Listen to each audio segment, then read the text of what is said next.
Andre, it's great to see you today. Hello, my friend. So, Andre, a lot of people these days are talking about how Russia is doing internationally. And despite trying to project strength, the recent BRICS summit, which was held in Kazan, Russia, doesn't seem to have gone that well. In fact, a lot of people are saying that Putin's hopes and dreams did not come to fruition. What do you see when you look at the BRICS summit? I can see that Russia is, I would say, in a state of a slight desperation because Russia tried to establish BRICS as, this anti-Western bloc. We can call it this way. But at the same time, such members as, for example, South Africa, Brazil, they don't really see themselves as members of anti-Western bloc. They don't really agree with that. Also, Erdogan, for example, left the meeting, as far as I remember, due to the terrorist attacks that happened in Turkey. Even despite the fact that they managed to bring Antonio Guterres to the summit, which I believe was a small victory for the Russian propagandists, because Russia claims that they don't need the world, United Nations don't mean anything to them, etc., etc. But at the same time, they invited Antonio Guterres, who, by the way, rejected his invitation to the Ukrainian Peace Summit that took place in Switzerland. But at the same time, it doesn't mean anything practically for them.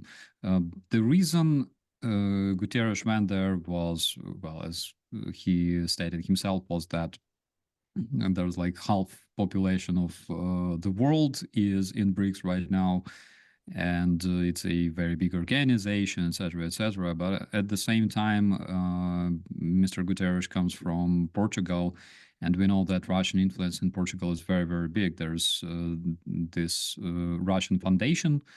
The Russian World Foundation is very, very much active there. They ran several study institutions in different Portuguese universities, and generally doesn't change much besides, growing Russian propaganda. So a lot of countries are extremely dissatisfied with Russia's invasion of Ukraine. A lot of countries, members of the BRICS, don't see this bloc as anti-Western bloc, as like new Warsaw Pact. They don't really see that. So things are not going as expected here, as expected by Putin. That's why that meeting, even despite all the efforts that Russia put into this, and they run this stupid, absolutely ridiculous community on Twitter, publishing news about BRICS, mainly about Russia, of course, and I suspect that this very man who publishes these news does it from like Moscow somewhere. But at the same time, their efforts failed to turn BRICS into Warsaw Pact version 2.0. And certainly Russia has much greater hopes for BRICS than what's come to fruition. The case of China is an excellent example. Since 2008, we know that Russia has been pressuring the Chinese to dump the US dollar. In fact, when the war with Georgia began in 2008, it was about then specifically that Russia started really putting pressure on the Chinese, saying, look, we can create a new global economy without the Americans, without the West. But the Chinese aren't stupid. They realize it doesn't really help them. Moreover, more than 50% of trade of China is with the United States, with Europe, and with the Asian allies of the Europe and the US. So Russia sought to persuade them, but Russia can only offer them about 2% of China's trade, very small number. Obviously, China's not willing to jump off a cliff for their partner, Russia. But moreover, we see that Russia has had some advances in other areas in their bilateral relations, specifically with North Korea. Now there's reports that there's thousands of North Korean troops currently deployed to Russia. What they're doing there isn't exactly clear, but it's clear that something is happening. What do you think it is? So Russians require mercenaries. Russians require manpower. It's a very good question. Why do Russians invite foreign mercenaries to their territory, and later maybe apparently they will be sent to Ukraine as well? Why do Russians need them? Because generally Russia is a very big country with big population, big manpower, but at the same time we can see that it's not like they brought millions of soldiers to Ukraine, in order to end this war as fast as possible. It's not the case.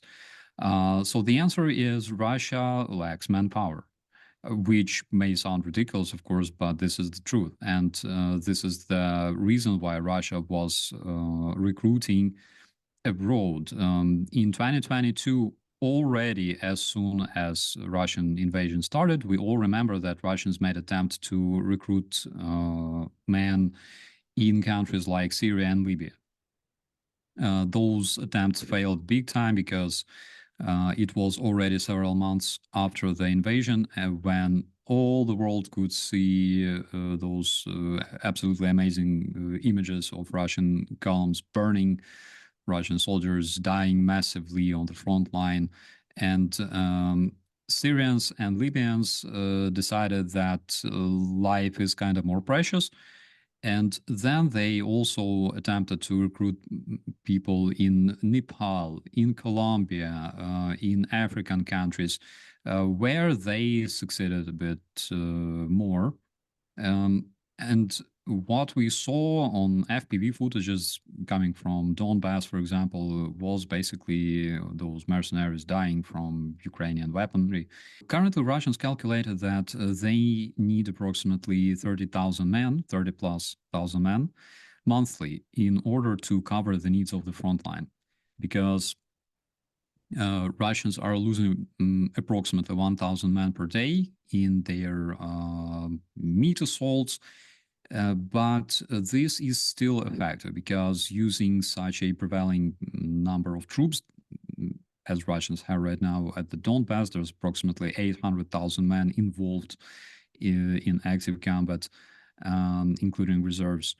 They calculated that if they are able to recruit 30,000 men plus on a monthly basis, this will completely cover their losses at the front line, and they will be able to withstand those losses.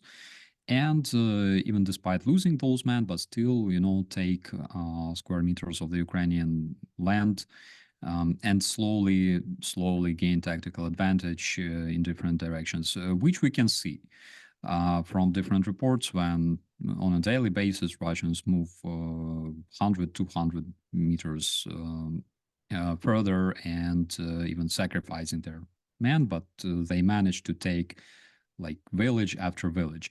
This happens already for a while. A lot of Ukrainians, not only Ukrainians, but people abroad are panicking. But at the same time, we are talking about Ukraine, which is Europe's second largest country. It's big. And we should also consider that in almost 3 years of active combat in Ukraine, Russia still didn't manage to capture any major city. There's still 22 major cities under Ukrainian control, which were not captured since the beginning of the war. One of them, Kherson, was taken, but it was liberated by Ukrainian forces. That's why they need additional men. They were facing some really, really big dilemma when the incursion of Kursk Oblast started, because they literally lacked reserves in order to cover this direction. And when it happened, they started stretching in the beginning some irregular forces, like that terrorist battalion Petnashka from Donetsk area, different other units from areas like Kherson, Zaporizhia, Kharkiv direction. And it was very much ineffective, because they need more troops, they need more weaponry there, and Ukrainians built fortifications, and they hold that territory. So those 10 to 12,000 North Koreans that will arrive by the end of this month. They will be extremely handy for Russians. They will be used as force that can cover such holes, such areas as Kursk. And I believe that we will also see them used in combat, because we know that there's North Korean special forces that will arrive. We know that there's North Korean combat pilots. And on one hand, of course, those combat pilots, they could arrive, for the reason of, for the purpose of training, because there are new aircraft delivered to North Korea by Russia. But at the same time, I don't really believe in coincidences, because they arrive in the same package, to Russia. Therefore, I believe that they will be also used in combat operations against Ukraine. So there will be North Korean pilots which will be striking Ukrainian cities as well. Will they change anything dramatically? I don't really think so, because at this point there's only approximately 3,000 men deployed to Russia, and 9,000 more men expected. But at the same time, it's only 1/3 of monthly recruitment rate that Russia conducts on a monthly basis. 12,000 men is not a lot. That's, according to my estimations, before 3 and 4 brigades. If we compare to Ukrainian armed forces, if we're talking about Russian or North Korean forces, it's basically 2 extremely huge brigades, overpowered brigades. But it's it's nothing special. If Russians were able to recruit several million men and send them to Ukraine, they would do that in 2022. But it's not the case. Why is it so? It's because Russians calculated that total mobilization of men in Russia will be very, very dangerous for the Russian regime. That is my opinion, but this is what we see. Otherwise, instead of bleeding and dying and suffering in Ukraine and facing all the international sanctions, and losing their vehicles, losing their aircraft. We don't talk about their men because they don't care about them. Instead of all that, they would literally increase their efforts and bring more men and try to destroy Ukraine as soon as possible, which we don't see. It's a good point. Russia's obviously struggling with a lack of manpower. And you've obviously seen the articles where they're paying guys $20,000 or more just to join the military. Now they have to import people from other countries because there's simply not enough people within Russia willing to join the military, knowing full well there's a very low chance you'll be able to come back from the war once you go there. But there's other problems within Russia itself. Recently, there's been a lot of articles talking about food shortages within Russia and other economic problems. Have you seen that as well? Yeah, absolutely. There was a shortage of butter, for example. A lot of Russian media were talking about it, mentioning that the prices for butter in Russia will soon require states regulation. And there's a lot of things happening right now. There's this huge mall franchise, supermarket franchise called Ashan, is leaving Russia as well. It's still active in Ukraine. A lot of Ukrainians buy food in Ashan. It's leaving Russia and I believe Belarus as well. And also, one of the recent updates was related to NVIDIA that will block updates for the Russian users, which is again extremely important for those who use NVIDIA graphic cards on their computers. They understand how important it is to keep your hardware updated, which will not be like a huge problem for Russians because they are known for stealing software. They have one of the biggest torrent trackers in the world located in Russia. But still, it's a big strike on the Russian companies, also on Russian bot farms, and Russian IT sector in general, because we know that Russians actively involve their IT specialists in creating bot farms, in creating those fake news outlets powered by AI and things like that. You're absolutely right. Within Russia, there's plenty of problems. And one of them is the Kursk Oblast.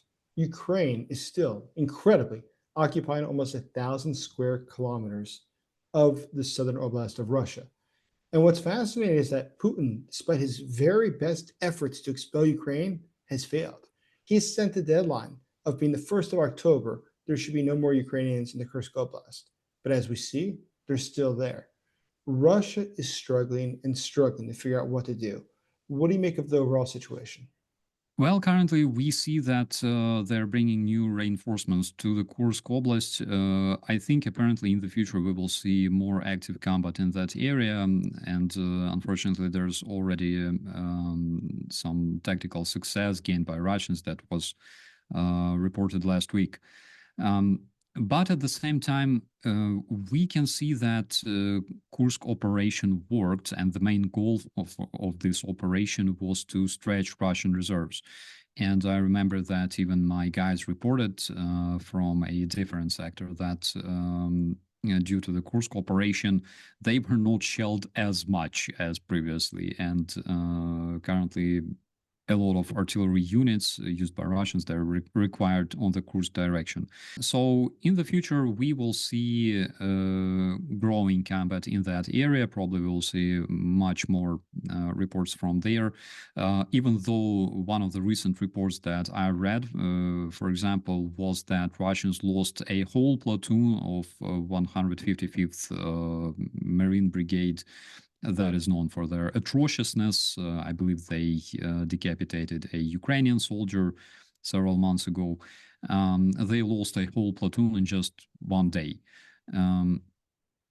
which tells us that if we hear such news about such, elite units of Russia, it means that the personnel in those units doesn't receive proper training. They don't have enough time.